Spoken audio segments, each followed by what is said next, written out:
Hello, dear student. Hope all of you are well. Welcome back to our English second part online class. This is Mominul Islam, Assistant Teacher, Square High School and College. This class is for Standard 6, today's topic, Punctuation and Capitalization. You know, this is the second class of this topic. Let's start our today's class.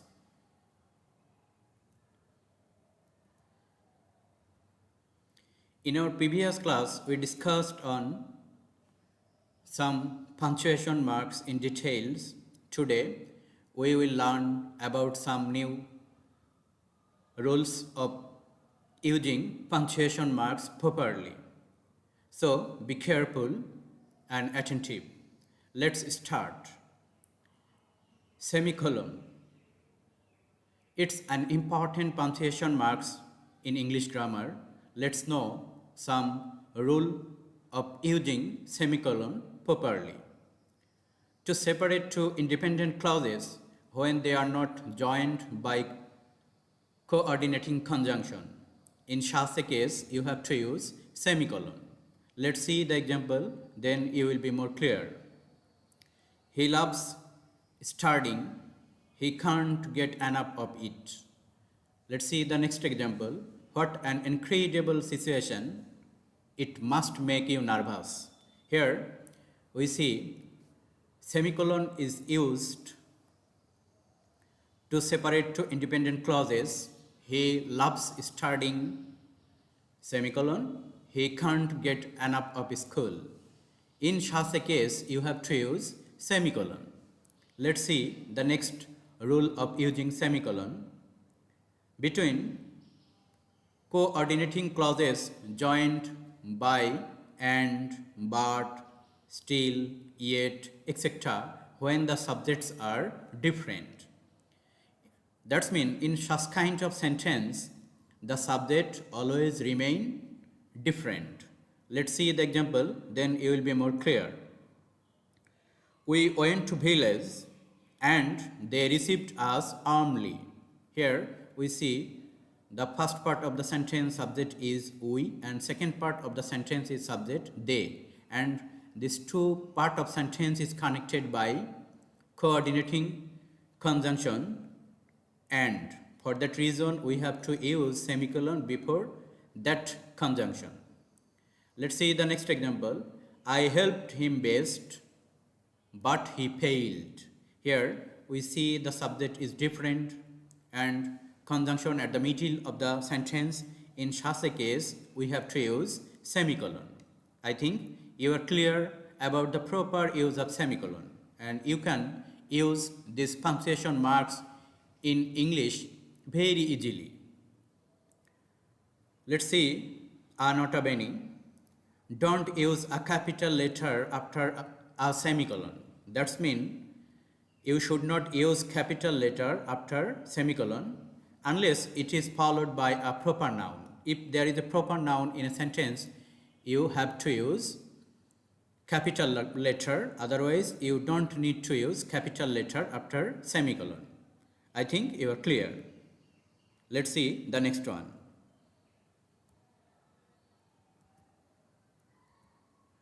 Colon.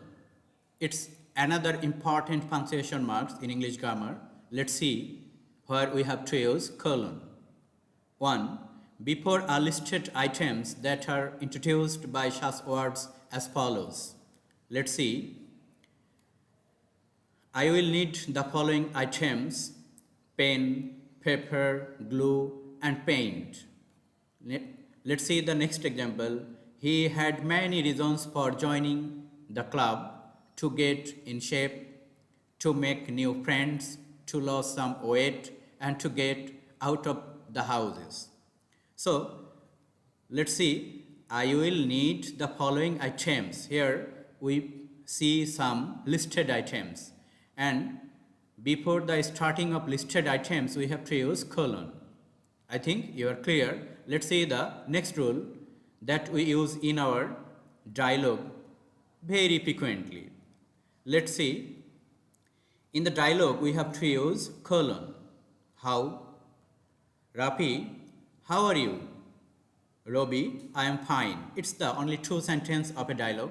And in Shah's case, the speaker and listener, and when the listener will be the speaker, in both of cases you have to use colon. I think you are clear, and it's an easy punctuation marks.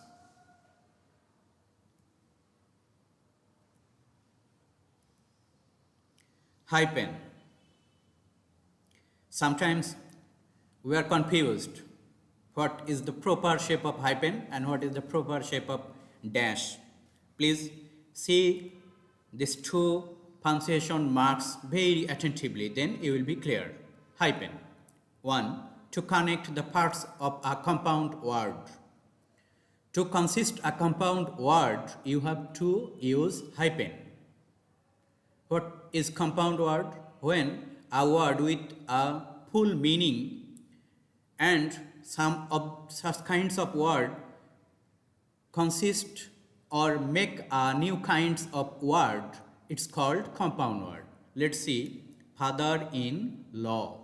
Father-in-law, there are different and specific meaning of these words, but together the sentence consists a compound word. In such a case, you have to use hyphen. I think you are clear. Let's see rule 2.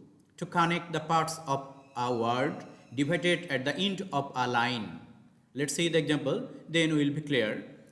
The police went there with full preparation, but the situation was out of control. Here see, when I write here situation, here the end of the pages. In such a case, when we start a new sentence, then we have to use a hyphen at the middle of this word.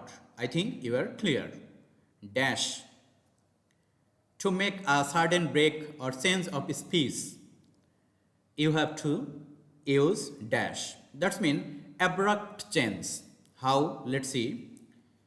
If she did the work, but why think of the past? Here the speaker changes his speech all on a sudden.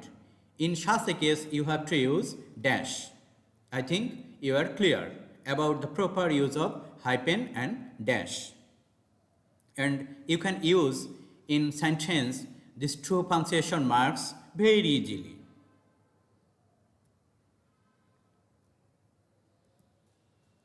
Apostrophe comma. It's another important and most used punctuation marks. Let's see.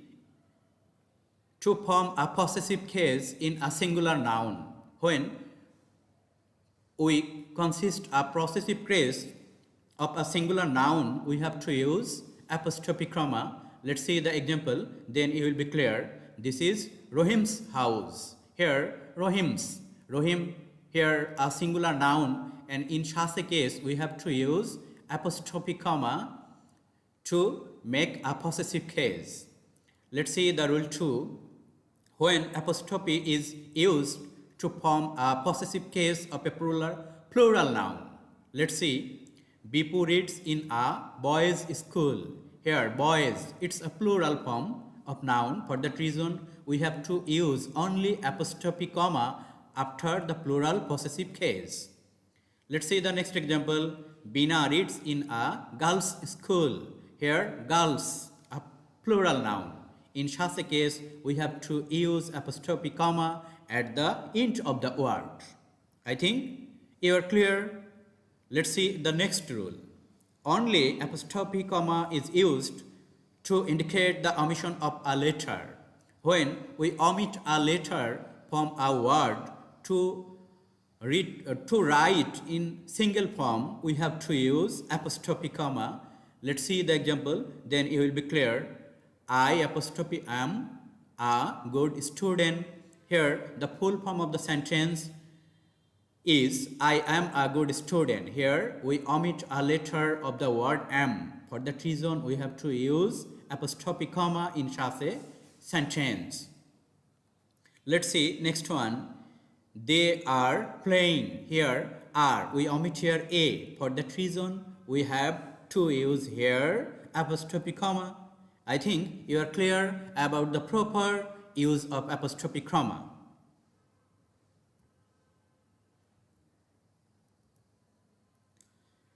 In the meantime, we have already completed the all and important rules of using punctuation marks. Now, we will know about the use of capital letters.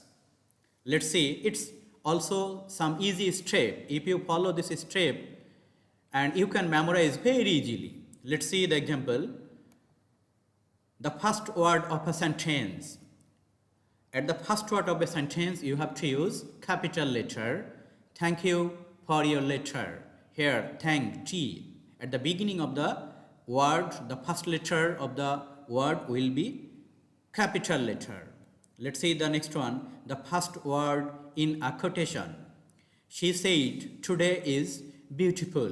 Here, the direct speech, today is beautiful. So, at the first word of a first letter will be capital letter.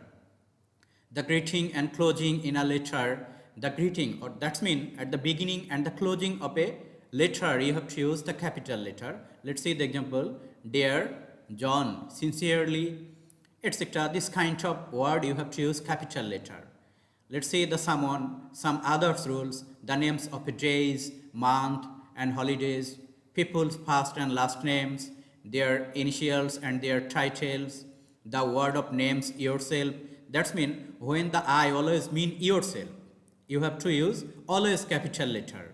At the whether it may be in the middle of a sentence or the last one or in a first of a sentence, you have to use always capital form of the letter I when it indicates yourself. Let's see the next. The names of streets, cities and states, the name of specific buildings and mountains, the titles of stories, movies, video games, etc. We have to use capital letter.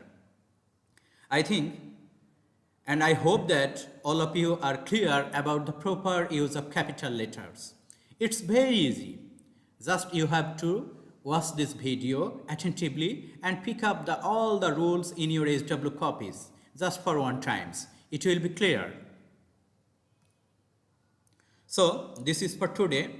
Please pick up all the rules in your SW copies and practice from any kinds of grammar books. If you face any kind of problem, please knock me. Thank you. Remain safe and sound. Goodbye.